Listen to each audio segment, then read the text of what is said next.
Charlie.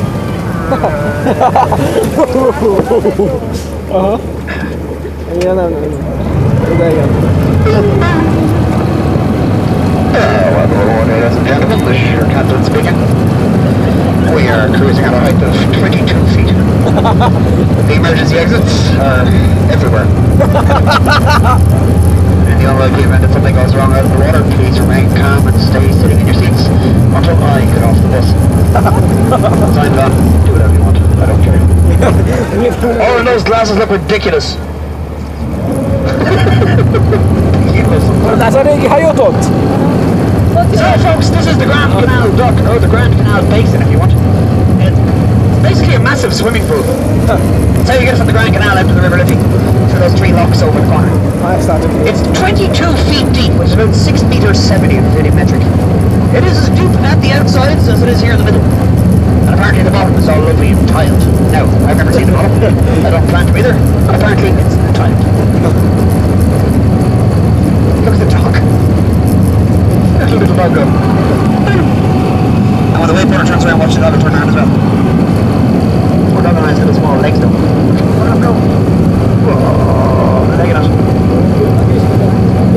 So he used to bring the big tall ships up from the River Liffey. He needs to tie the ships up on the outside. He needs to load and unload them in here. You can load or unload ships in here without being bothered by the tide. Cool. They had warehouses like these all the way around back in those days. But they knocked down most of the warehouses in the last kind of 20 years or so. And they built all these fancy new buildings instead.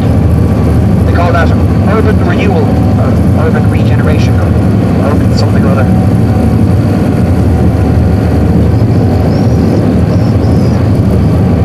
We'll have a chat about some of the new buildings down in the corner when we get there. Have you all heard of the little known Dublin boy band that call themselves U2? Yes. Anyone know what the difference is between Bono and God? God doesn't think he's Bono. First 3 buildings along the water's edge on the right here are U2's recording studios. This is where U2 made most of their music for the past 30 years, just about here. The first 2 buildings, the light grey ones with the black roof, these are the studios. This is where they make all the music. And the 3rd building, the long one with the grey roof with all the seagulls on the roof there, that is the garage. That's where Bono keeps his Maserati and his tax forms and stuff like that. There is a rumour going around, apparently Bono bought an apartment over there. They say if you come down here very early in the morning, you might see him walking across the water on his way to work. I've never actually seen that myself. That's just what I've been told. I just saw a fish jump clean out of the water here, which is something I've never seen here before. Maybe I've just got mad actually, which is probably it. This time of year it happens, some of our drivers just lose our minds. So that's the U2 studios. The stone building here used to be a stable, back when the barges on the canal were all pulled by horses. This is where they kept the horses. You see the big downstairs windows on the way by, that's where the stable doors used to be. It's a house nowadays, so well-known Dublin businessman lives in there. Not allowed to tell you who. It's a lovely house, it would be a really, really nice place to live if it wasn't for these yellow boats going by, looking in your windows. That kind of ruins it. John mate, like if you think it's a you like my thing it's a sharp high up there. They like cross on that. Buildings down at the corner here. They got a bit carried away with the urban renewal stuff down here. What's that with this white building over here? It looks a bit like a chessboard. This is a hotel. It's called The Marker. It's a 5-star hotel. Hotel? The Marker opened, it only opened there about 2 years ago actually. It's quite new. It took nearly 6 years to build it though, because they ran out of money. The architect who designed that hotel said he got his inspiration for that design there from the Giant's Causeway up in Northern Ireland. In case you haven't seen the Giant's Causeway, that's the Giant's Causeway. See? It's the same. It's uncanny. The building behind it, that glass building over the corner with all the red bits in the windows and the lights on inside the brightest day of the year, that is where you will find the European headquarters of Facebook. That's where all your friends are, in there. And then we have the Bord Gosh Energy Theatre. Biggest theatre in Ireland, 2,111 seats. It opened the 18th of March 2010. The opening night performance was Swan Lake, performed by the Russian State Ballet. So that was very impressive. I wasn't invited. Anybody want to guess what those red poles are? No, that's art. They brought a woman over all the way from New York for this. World famous landscape artist called Martha Schwartz. Ever heard of her? Nope. No. World famous. She spent 3 years designing this. After 3 long, hard years, she put up some red poles. And she told us that the red poles are trees. So now, if the red poles are trees, what are the green benches? Very simple. Grass. This is a forest. Obviously. What else would it be? It's not just any forest. Oh no, that's the urban forest. They say it looks beautiful at night. I'm guessing that's because it's dark. Can't see it. Now it all lights up at night. There are red lights inside the poles, there are green lights under the benches. It lights up at night. It does actually look kind of cool. Right, let's go over the corner here. Show you the tallest building in Dublin. Oh, swans. There's a swan on the single over there. I don't know where the other swans gone. They normally come in twos. Oh, there it is. Behind. It's hiding behind my mirror. I couldn't see it. No, the tallest building in Dublin was built back in 2009 and it was called Monte Vetro, which is Latin. I think it means glass mountain or something like that. But then the following year, Google bought it for like 99 million euro. And they renamed it Google Docs. That's it off over the corner there. See the big kind of grey, blacky coloured building off over in the corner with all the windows? That's the tallest building in Dublin. Yes, I know that one there looks taller. It's not. It's just closer. That is perspective. Small, far away. It's explained very well in Father Ted. So, Google have 6 buildings over there in that area.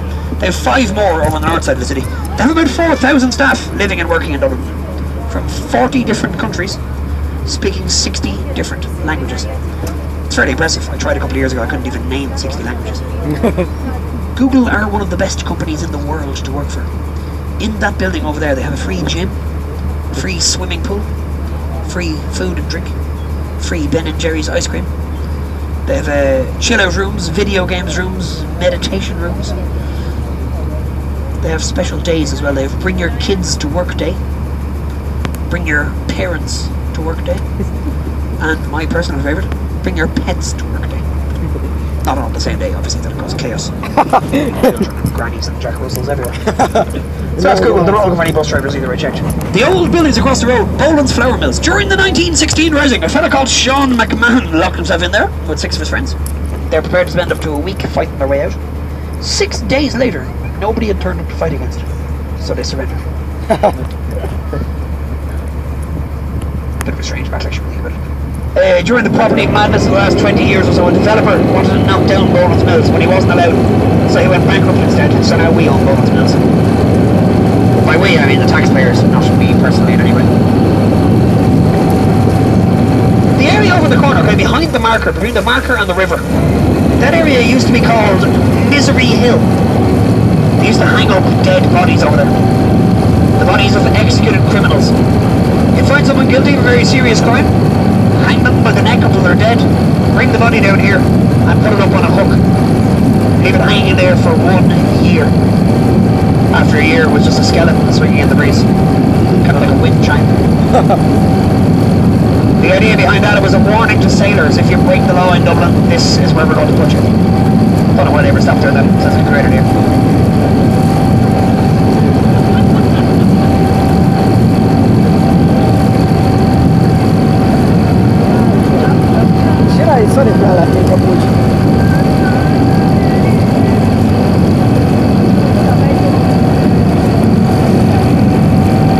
If they finished all the development that was planned for down here, by now there'd be living space around the edge of the water for 25,000 people. It's a big jump from nobody 20 years ago. It's like building an entire town. The biggest building of them all was to be the U2 Tower. It's supposed to go behind the warehouses in the corner, 33 stories high. U2 are going to move their studios from Hanover Quay here up to the top 2 floors. They started putting in the foundations for this U2 Tower like in March 2009. And they haven't done a thing since, so we're not holding our breath.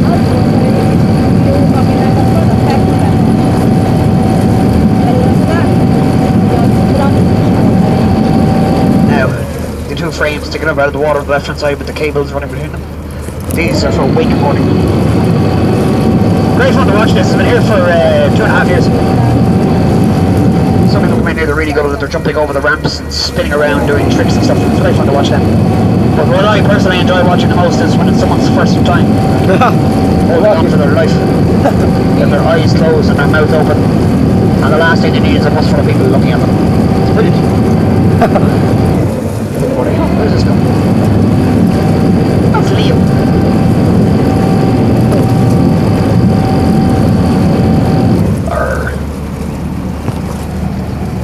Hello. Don't mind us. Just passing through. Hello, Colin. How are you? That's Colin. He's our local hipster.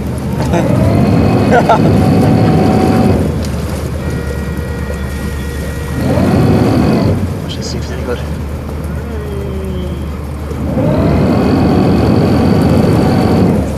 Here we go. Show us what you got, wakeboarder. Entertain the people. Do my job for me. Yeah, that's Don't go for the little ramp.